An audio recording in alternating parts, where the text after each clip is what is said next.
Hey there, everybody. I'm going to talk to you today about bullet seating and the headspace that your optimum seat where your bullet should be so that it's touching the lands of your rifle so it has as little off-centering wobbling effect as it's coming out of the bullet. For your optimum seating of your bullet, you really want it as far up into the lands as possible to where it's just barely touching. That way it takes off, gets into the rifling right away, and starts to spin. A lot of our factory loaded ammunition, from the measurements I've taken, are seated much farther back, and if you measure the seating in your particular rifle, you will find that you can be, several tens of thousands off in the seating depth. And if you get that bullet as close as you can to the rifling, so it doesn't wobble coming out of the bullet, I can almost guarantee you're going to have much tighter groupings. It's going to send that bullet off straighter. And as far as hunting goes, we're hitting bigger targets, but as those targets get farther out, we want our bullets to come a little closer together, and so I would, recommend getting your bullets as close to your rifling as possible. You may save you when you're a little jittery and shaken, and you might get that big bullet down. So one of the other things I want to talk about is I think it's a great tool here is this RCBS mic gauge, and it's specific to every bullet cartridge, and it comes with this little fake bullet that does the same thing for measuring seating.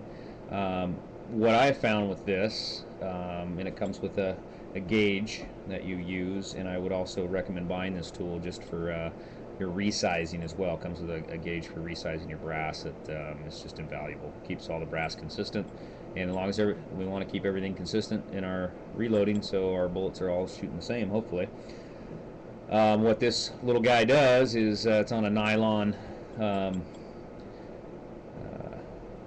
thing here, and you can push it back and forth, and you put it up into the breech of your rifle, get it locked onto the extractor pin, and you load it, and then you measure it with the tool that comes with the mic gauge, and it gives you your overall length. And what this does, it seats up into the lands. What I did find though with this is that the numbers I got came out with the same numbers that would be to like a factory setting bullet.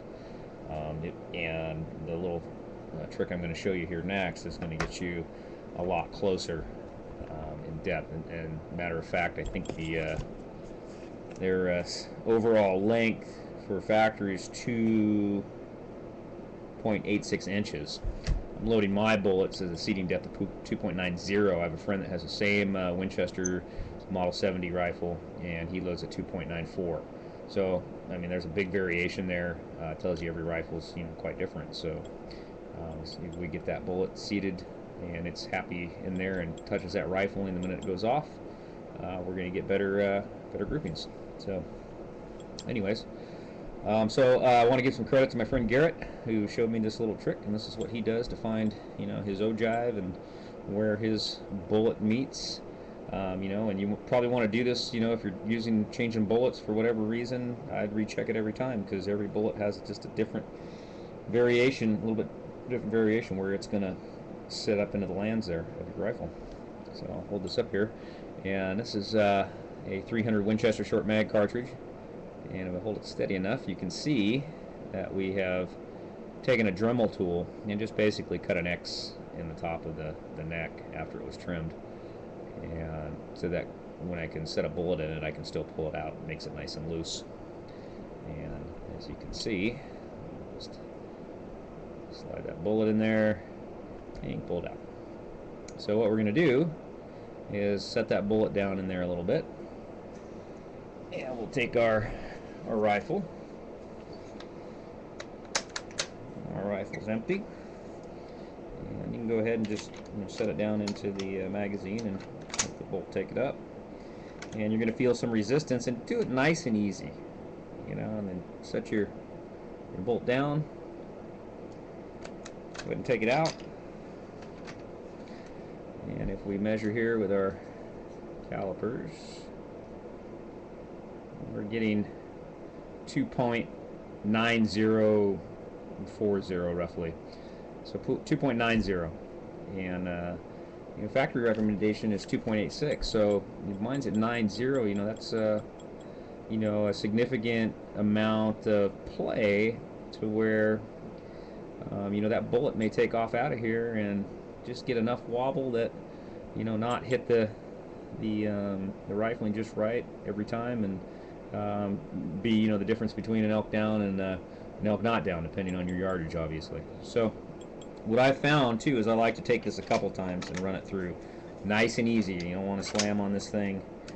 Goes up in there and just reseat it a couple times, and you want to recheck it. And if we check again on our calipers, I've come from 2.9045 down to 2.9020, so not a significant change there.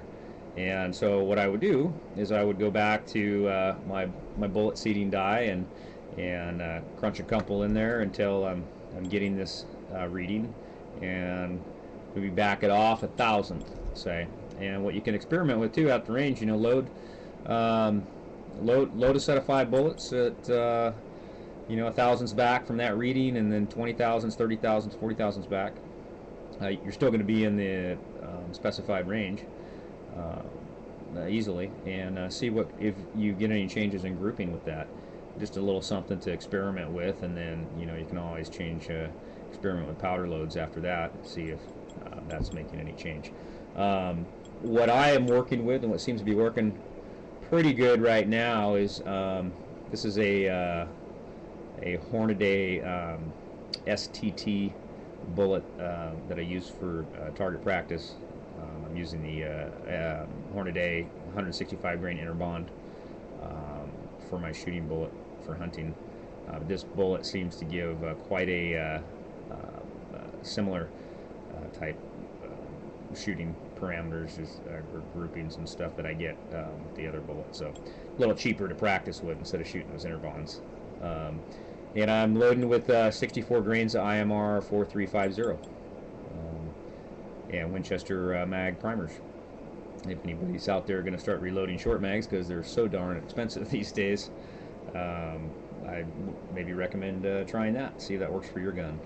And that's specifically out of Winchester Model 70. But they're all different guns, and I hope maybe this helps you out a little bit for finding that sweet spot where your bullet wants to sit for your particular rifle. See, I can just pull that bullet right out of there and try and resize it again. So, well, good luck to you, and thanks for listening.